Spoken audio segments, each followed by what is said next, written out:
You ask Tiger to solve. This deals with linear equations with one unknown. The final result is x equals -16/11. Let's solve it step by step. Simplify the expression.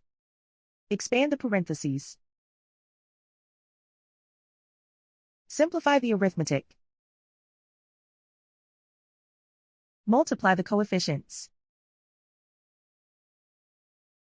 Group all x terms on the left side of the equation. Add x to both sides. Group like terms.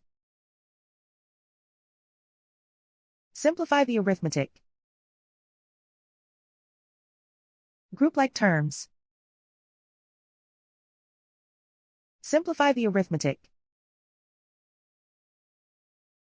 Group all constants on the right side of the equation.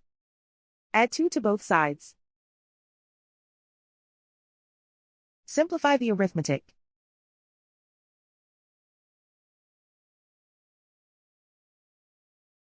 Isolate the x.